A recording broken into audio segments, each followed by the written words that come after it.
The higher the number, the less sensitive the color. The lower the number, the more sensitive the color. And I don't see but 2 people taking notes on that. You have got to know it. The higher the number, the less sensitive the color. The lower the number, the most sensitive the color. Okay, what does sensitivity mean? That's going to tell me how much color. It's going to tell me how much color I'm going to go. The first of the blood or what? The sensitivity will tell me what? Why? How much blood flow I have to an organ. Yeah. How much blood flow I have to an organ. Yeah. Okay? It's all about blood, right? It's all about blood. Okay, yeah. Okay? I've got to make sure that my organs are receiving enough blood to survive. If I don't, they're going to atrophy, they're going to necrose, and they're going to die.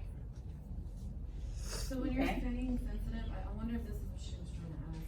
When you say sensitive, you're saying there's going to be more color showing? There's going to be more color. Showing? More color Just showing. sensitive. Okay. Yeah. And if More color showing. If it's not sensitive, you'll see lesser color. You'll see, if it's a higher number, Yeah. say this is at 50, Yeah. I'm going to have less color showing up here. Less. I can have no color showing here. So, I'm going to take this number down to 14. I'm going to have lots of color showing. Does that make You sense? can control the. I control that. yeah, seen green. I control that. So this is this is just checking if that area, which is right now we are in the ovary, is Okay, receiving okay, enough. yes, absolutely. But I'm not going to change that number from one side to the other. Even if I've it's- got to make sure that both sides have the same amount of blood flow. So if I had to change that preset, I'm going to automatically go to the other side, document the exact same image for the left side. Because you don't want to change this number between side to side, especially when you do scrotums. Okay, so I just want to be sure. It's the lower the number, the more sensitive. The lower the number, more color. The higher the number, less color. Less color, you mean deeper on the blood? No, no, no, Asil, you're thinking way too hard. Think at this level. Don't think to this level. We're not to your questions yet. Oh, yeah. Okay, you're way ahead of that. You need to bring up your thinking level. We're just scratching the surface. Okay, I thought Okay. we should. We're just scratching the surface. When you said the Yeah. sensitivity, I Yeah. thought we should know that. Yeah, no, No, no, Oh. no. Just more color, less color. That's all you need to know right now. Okay. Okay? Okay. Arteriovenous malformations. That you have an artery that has anastomosed with a vein. Or you have a vein that has anastomosed with an artery. Okay? which means connected, right? Connected. Mm-hmm. Okay? It usually will involve the myometrium, but it can involve the endometrium. Trauma, surgery, gestational trophoblastic disease, or a molar pregnancy, or some type of a congenital, I could be born with it. Okay? An artery and a vein have either been born like that or acquired that. I might have had 15 DNCs. Okay? I might have had 15 abortions. Okay?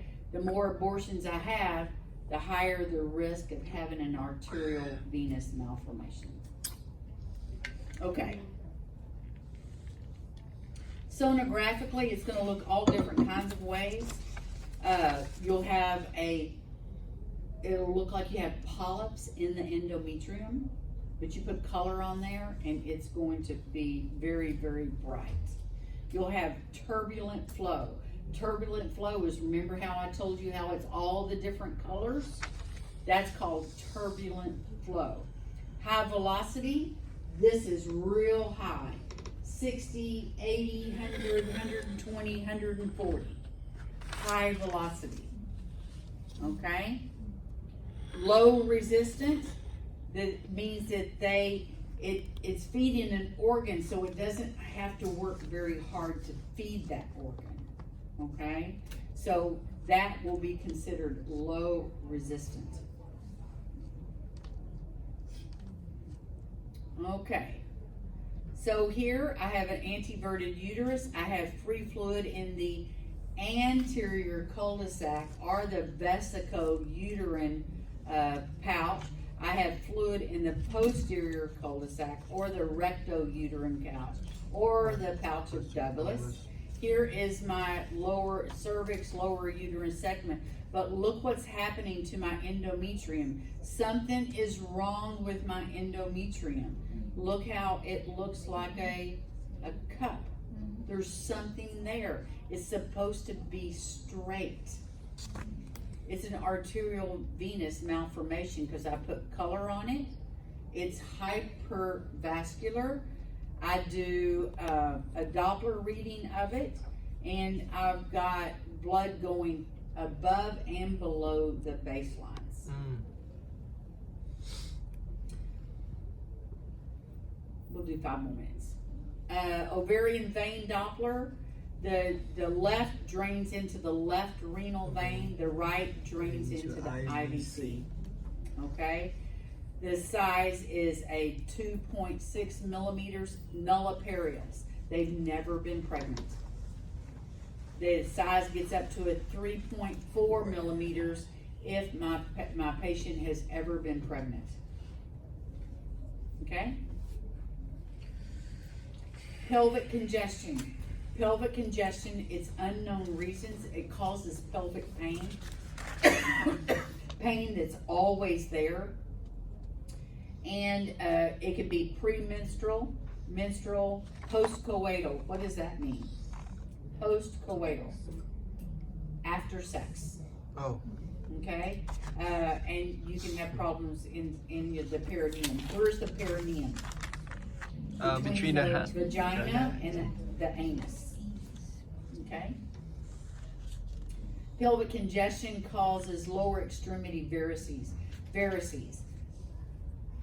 Blood is having problems getting to my lower extremities. There's something causing it to be stopped up. God's opening up other channels so blood can get past that area and feed the rest of my legs. That's called a varices. We see it at the liver, we see it at the spleen, where if my blood can't go into my liver, it backs up the spleen. The spleen is so big, it needs to get rid of blood. God opens up other channels for the blood to leave, and those are around the stomach, the esophagus, the rectum, and people come in with a GI bleed. They have a GI bleed because they have cirrhosis of the liver, and now it has burst, and they show up in the emergency room. Or the umbilical cord. Or the recannulation of that. Those patients already have varices. When the umbilical cord opens back up, the ligamentum teres, they're at the end stages. Okay? So that's when you see the veins feeding. Correct. Okay? So this is pelvic congestion. I have lots and lots of blood flow. See all these little squigglies?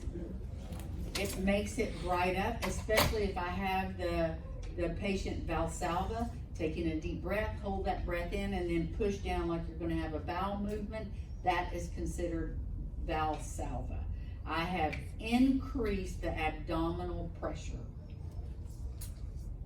Ovarian torsion, the ovary can rotate on its pedicle, and it can be caused from all different reasons. You have severe lower abdominal pain. The ovary gets very large, very round, and it's very painful. You've only got a series of 4 hours from the onset of pain until they fix it in surgery. You've got 4 hours or it dies. The ovary dies. The ovary does. Same thing with And the you see- testicle. Same thing will happen with the testicle. And you see that We see that on sonography. you just don't see it. Sonography is the gold standard for ovarian torsion. But you wouldn't be able to see words. No. But I put Doppler on it and there's no flow. I put power color on it, there's no flow. I'm gonna take pictures showing there's no flow. I'm gonna take pictures with Doppler reading, no flow. So I'm gonna take 3 pictures, with and without measurements, with and without color, with and without power color, with and without Doppler signal. Okay? The resistive index, if I have something going on, low resistance, meaning that mass is having no problem with receiving blood, okay? Because cancer cells, they grow fast and they are almost all low resistant because they're in there feeding those cancer cells. So the resistive index is 0.4, the pulsatility index is less than 1. Okay, so here's corpus luteum. I have a ring of fire. I have arterial and venous flow.